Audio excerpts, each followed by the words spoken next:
Hello everyone, welcome back to IGNOU exams. आज मैं आपको इग्नो के course BEGLA 135 English in daily life के कुछ क्वेश्चंस करवाऊंगी। देखिए, ये जो बुक है ना, इसकी अभी मैं आपको इसकी यूनिट 1 करवा रही हूँ। फर्स्ट यूनिट आती है सोशल इनजस्टिस। तो यहाँ पे देखिए, जो क्वेश्चंस है ना, इसमें क्या दिखा रखा है आपको कि एक ऐसे पैराग्राफ दे रखा है, रैंडम कुछ भी पैराग्राफ आपको दे दिया जाएगा, स्टोरी टाइप में है ये।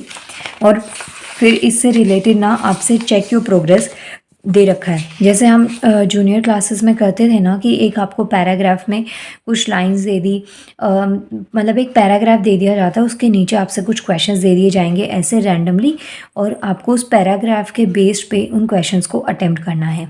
लेकिन अब आप कॉलेज में हैं तो इसमें क्या चीज़ आती है आपके पास में कि आपको एक स्टोरी दे रखी है। जैसे ये स्टोरी आप यहाँ पे देखिए, बुक है तो आपके पास, आप पढ़ सकते हैं। ऐसे आपको एक स्टोरी दे दी है और इसके बाद में यहाँ पे कुछ क्वेश्चंस इससे रिलेटेड दे दिए हैं, जिसमें जो चेक योर प्रोग्रेस 1 है, तो इसमें आपको इन क्वेश्चंस को अटेम्प्ट करना है। इसलिए मैं ये क्वेश्चन नहीं करवा रही क्योंकि यहाँ पे इसको रीड करो और फिर आप इन क्वेश्चंस को आप अटेम्प्ट कर पाएंगे। अब हम इसका जो टॉपिक करेंगे ना, वो मैं इस बुक में आपको ग्रामर वाला पोर्शन करवा दूंगी। ऐसा तो नहीं है कि यही वाले सेम क्वेश्चंस आएंगे, बट 50% तो आपकी बुक में से आएगा ही आएगा। तो 50% चांसेस है कि ये जो क्वेश्चंस है ना, आपको फिलअप्स दे रखे हैं या वन वर्ड सब्सटीट्यूशन दे रखा है, जो भी आपको इसमें ग्रामेटिकल पोर्शन में आपको जो भी इस बुक में दे रखा है ना, अगर आपके पास में कोई ज़्यादा सोर्सेज नहीं है तो इस बुक में जितना आपको एटलीस्ट ग्रामर का पोर्शन दे रखा है, जैसे फिलअप्स में या इस तरीके के ऑर्डर में जो क्वेश्चंस दे रखे हैं, तो आप उनको अटेम्प्ट कर लीजिए। इससे क्या होगा कि ये जो क्वेश्चंस है ना, आपको थोड़ा आइडिया लग जाएगा, इनका मीनिंग समझ में आ जाएगा। तो इससे सिमिलर जो क्वेश्चंस आएंगे एग्जाम में ग्रामेटिकल पोर्शन में, तो आप उनको अटेम्प्ट कर सकते हैं। और एक चीज़ और, जो ग्रामेटिकल पोर्शन आपका आएगा, मानिए ये क्वेश्चन अगर आता है तो ये 9 मार्क्स का आएगा, और 9 मार्क्स का मतलब है कि 1 मार्क ईच। तो यहाँ पे आपको हाफ मार्क नहीं मिलेगा, या तो 1 या फिर 0। तो यहाँ पे एक तरीके से ये भी है कि जो ग्रामेटिकल पोर्शन आपका पेपर में आता है वो स्कोरिंग भी है, और एक तरीके से ये भी है जैसे आप आंसर स्टोरी की फॉर्म में लिखते हैं ना, ऐसे राइटिंग की फॉर्म में, तो उसमें आपको थोड़ा बहुत लिखने पे भी मार्क्स मिल जाते हैं। लेकिन इसमें आपको ऐसा नहीं होगा। तो आंसर्स आपके बहुत ही करेक्ट होने चाहिए। एक्यूरेसी आपकी बहुत मैटर करती है इन टाइप के क्वेश्चंस के अंदर। स्टार्ट करते हैं क्वेश्चन नंबर 2 से। यहाँ पे आपको क्या चीज़ दे रखी है क्वेश्चन में कि ये 3 वर्ड्स दे रखे हैं, एक है क्लोज, एक है कीप और एक है गिव। इन 3 वर्ड्स को आपको यूज़ करना है, और ये 9 जो फिलअप्स आपको दे रखे हैं, ये इन 3 वर्ड्स के बेसिस पे आपको इसको सॉल्व करना है। अब ज़रूरी नहीं है कि जो वर्ड क्लोज है, कीप है, गिव है, ये एज इट इज़ आप लिखें। हो सकता है इसकी जो फॉर्म्स हैं, मतलब जो हमारे पास फॉर्म्स अवेलेबल होती है ना, जैसे फर्स्ट सेकंड थर्ड फॉर्म ऐसे होती हैं, तो हो सकता है जो इसकी फॉर्म्स है ना वो चेंज हो रही हूँ वर्ड के साथ में। तो उससे क्या है, आपको उस टाइम पे जो फॉर्म है ना उसको भी आपको चेंज करना पड़ेगा। सॉरी, गले में सच में बोला नहीं जा रहा है मुझसे, पता नहीं क्यों आज, बट वेल। फर्स्ट क्वेश्चन देखिए, go for a walk, it will dash you an apatite.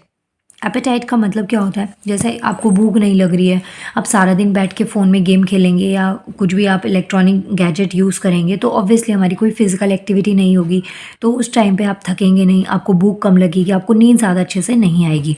तो जब हम वॉकिंग के लिए जाते हैं तो हमारे एक फ़िज़िकल वर्कआउट हो जाता है, तो इससे आपको क्या लगता है, भूख लगती है और नींद भी अच्छे तरीके से आती है। सो यहाँ पे इट विल गिव आएगा आंसर में। सेकेंड क्वेश्चन है, These measures are aimed at dash the gap between the rich and the poor। तो कुछ मेजर्स हैं, इनका एम क्या है, टारगेट क्या है कि जो गैप है ना अमीर और गरीब लोगों के बीच का जो गैप है उसको कम करना, कम से कम करना या उसको ख़त्म करना। तो एम्ड एट क्लोजिंग वर्ड आप यहाँ पे लिखेंगे। देखिए यहाँ पे क्या था, क्लोज वर्ड, आप क्या लिखेंगे, क्लोजिंग वर्ड यहाँ पे आपने यूज़ किया। थर्ड है, please close the door and lock it, मतलब कि दरवाजे को प्लीज़ बंद कर दीजिए और लॉक कर दीजिए। ठीक है, तो क्लोज आएगा आपके पास में। नेक्स्ट क्वेश्चन है, keep your passport in a safe place. ये क्या है, एक सिंपल सेंटेंस है कि जो आपका पासपोर्ट है ना उसको सेफ प्लेस पे रखना। कीप स्माइलिंग, हंसते रहो। तो इस तरीके के जो सेंटेंसेस होते हैं, नॉर्मल सेगमेंट के जो सेंटेंसेस होते हैं, तो वहाँ पे आपको इसको बिना फॉर्म में कन्वर्ट करे लिख देना है। नेक्स्ट क्वेश्चन है, branch begin to give under this weight. उससे नेक्स्ट है what time does the bank close. अब देखिए यहाँ पे भी डज है ना, तो डज के साथ में तो यहाँ पे क्लोज ही आएगा क्योंकि वो जो फॉर्म है वो चेंज नहीं होती है प्रेजेंट इंडेफिनिट में।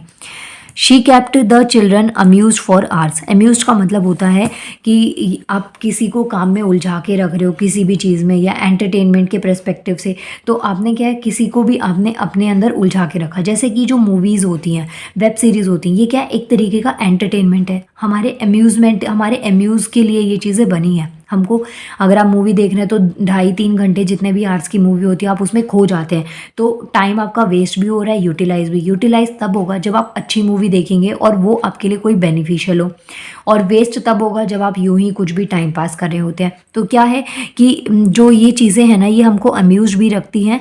तो यही चीज़ें हैं कि she kept the children amuse for hours. Next आता है you are sure to give me your code. Next can you keep a secret. तो ये जो क्वेश्चंस थे आपको इन 3 वर्ड्स को यूज़ करना था और यहाँ पे सेंटेंस में इसको फिल करना था। नेक्स्ट क्वेश्चन नंबर 3 में देखिए क्या आपको दे रखा है। यहाँ पे फिलअप्स दे रखे हैं, एक बॉक्स दे रखा है जिसमें से आपको वर्ड्स को ना यहाँ पे पिक करके लिखना है। अब इसको सॉल्व करने का ना मतलब 2 तरीके होते हैं। एक तरीका तो ये कि आप अच्छे से पढ़ने में ठीक है, पढ़ाई समझ आती है, तो आपने एक एक को वर्ड को पिक कर लिया।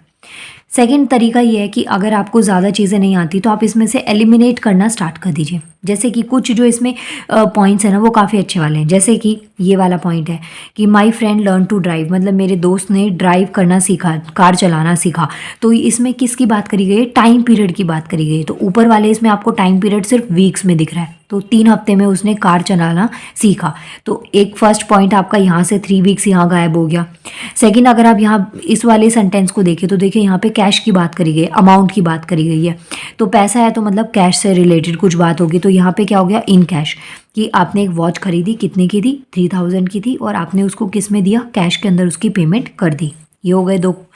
इसके अलावा रोजेज़ हैं, फ्लावर है या फिर गार्डन है, तो उसमें क्या होता है, ब्लूम होता है, कलियाँ, इस तरीके की चीज़ें आती है, खुशबू। तो यहाँ पे आपने फुल ब्लूम लिख दिया। इसके बाद में नेक्स्ट पॉइंट आता है the man is are poet. तो जो आदमी हेड के अंदर है वो क्या है, पोएट है। तो आपके पास में आप यहाँ पे देखेंगे कि 2 चीज़ें आपके पास में बचेगी, इन ऑर्डर और इन मिनरल। तो यहाँ पे आप देखिए Bihar is rich in minerals और I put my affairs in order. तो ये कुछ इस तरीके से भी आप इन क्वेश्चंस को अटेम्प्ट कर सकते हैं। ये 2 क्वेश्चंस है फिलअप्स की फॉर्म में आपसे पूछे गए हैं। इसके बाद में चेक योर प्रोग्रेस 3 देखते हैं। देखिए ये थी आपकी चेक योर प्रोग्रेस 2।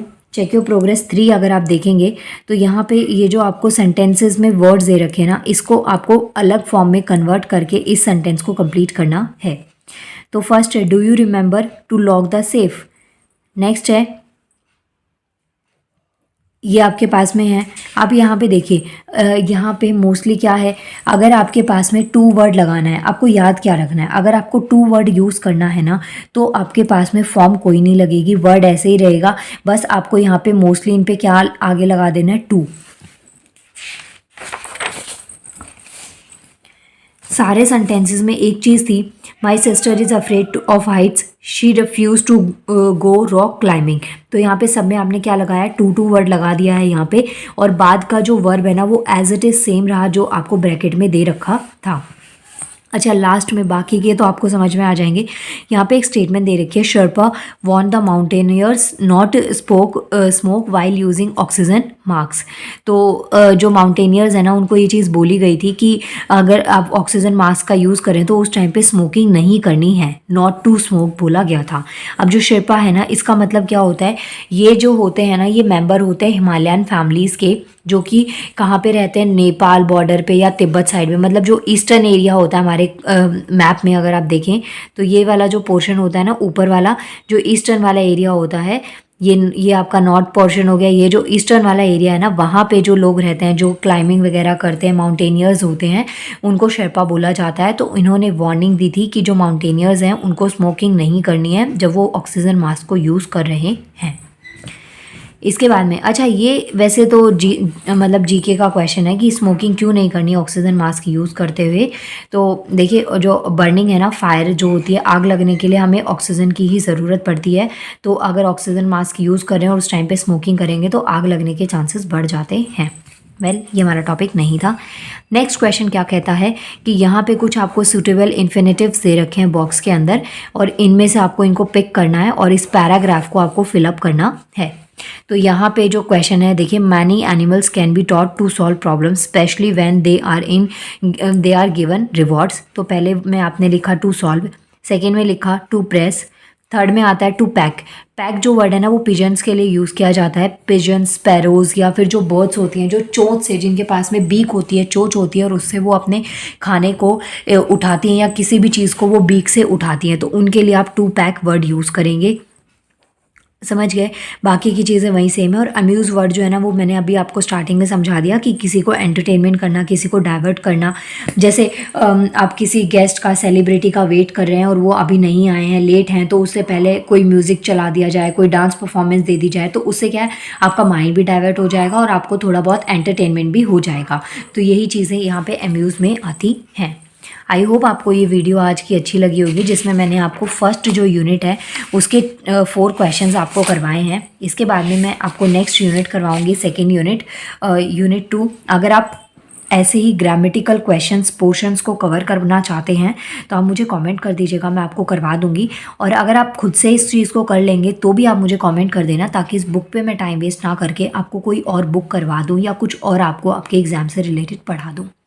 एक चीज़ और मेरी आपसे रिक्वेस्ट है कि जब भी आप अपने एग्ज़ाम का कोड लिखते हैं तो उसके साथ साथ में ना आपके एग्ज़ाम का टाइम, कि मॉर्निंग शिफ्ट में है, इवनिंग शिफ्ट में है, और डेट भी मेंशन कर दीजिए, जिससे कि मैं उस अकॉर्डिंग आपको सिलेबस आपका जल्दी से जल्दी दे सकूं। नाउ मिलते हैं नेक्स्ट वीडियो में। Thank you so much.